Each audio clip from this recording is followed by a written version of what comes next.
एक महान इंसान ने कहा है कि एक बुद्धिमान इंसान तभी बोलता है जब उसके पास बताने के लिए कुछ होता है। तो अगर आपको लगता है कि आप कम बोलते हो और ये आपकी सबसे बड़ी कमी है, तो इस वीडियो में मैं आपको 5 ऐसी गुण बताऊंगा जो सिर्फ कम बोलने वाले लोगों में होता है। और ये गुण कम बोलने वाले लोगों की सबसे बड़ी ताकत होती है। आपका कम बोलना आपको औरों से ज्यादा बुद्धिमान और सक्सेसफुल बना सकता है, क्योंकि कम बोलने का मतलब कम सोचना नहीं होता। कम बोलने का मतलब कम समझना भी नहीं होता। कुछ लोग ये समझते हैं कि जो लोग कम बोलते हैं वो बेवकूफ होते हैं, वो पागल होते हैं, वो बातों को समझ नहीं पाते। तो ऐसे लोग इस वीडियो को ध्यान से देखना और कान खोल कर सुनना। So let start this video. कम बोलने वाले लोगों का सबसे पहला गुण होता है कि कम बोलने वाले लोग ज्यादा समझदार होते हैं। जब आप चुप होकर किसी की बातों को सुनते हो, समझते हो, तो सामने वाला बंदा अपनी और भी बातें आपके साथ शेयर करेगा। सामने वाला बंदा आपको मूर्ख नहीं समझेगा, वो आपको समझदार समझेगा, क्योंकि इस दुनिया में अच्छे लिसनर बहुत ही कम है।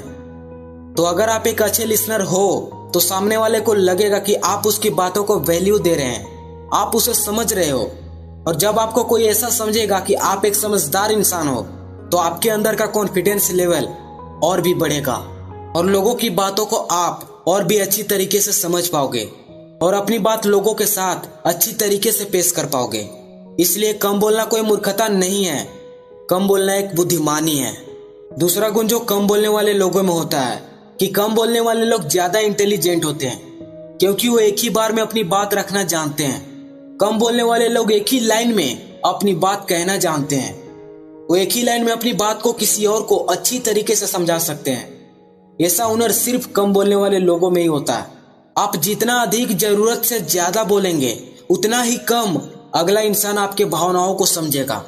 तो अगर आपको अपनी बातों को किसी को जोर देकर समझाना है, मतलब लोग सबकी बातों को छोड़कर आपकी बातों पर गौर करें, तो आपको कम से कम शब्दों में उस बात को कहना होगा।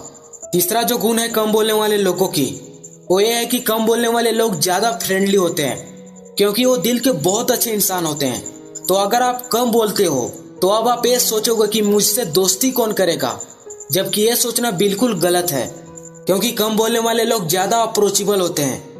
वो बातों को सुनना और समझना जानते हैं और वो जरूरत के हिसाब से ही बोलते हैं। इसलिए वो किसी को इरिटेट भी नहीं करते और ना ही दूसरों का समय बर्बाद करते हैं, क्योंकि उन्हें टाइम की कीमत पता होता है। कम बोलने वाले लोगों का चौथा गुण ये है कि कम बोलने वाले लोग ज्यादा भरोसेमंद होते हैं। देखो, कोई राज तब तक ही राज रहता है जब तक आप उसे अपने दिल के अंदर रखते हो। कम बोलने वाले लोगों की प्राइवेसी काफी स्ट्रांग होती है। इनके माइंड में कब क्या चल रहा है ये जान पाना बहुत ही मुश्किल है, जिसके वजह से कभी भी कुछ भी ऐसा नहीं बोलते जिससे कि इनकी प्राइवेसी लूज हो और कोई बाद में उसका गलत फायदा उठा सके। ये गुण भी कम बोलने वाले लोगों में ही होता है। कम बोलने वाले लोगों का जो पांचवा गुण है वो ये है कि वो पछतावा नहीं करते, क्योंकि ज्यादा बोलने वाले लोग कई बार इतना ज्यादा बोलने लगते हैं कि उन्हें खुद ही पता नहीं होता कि वो क्या बोल रहे हैं, जिसके वजह से वो कई बार अपने काम से हाथ धो बैठते हैं। इसलिए कहा जाता है कि कम बोलो लेकिन सोच समझ कर बोलो।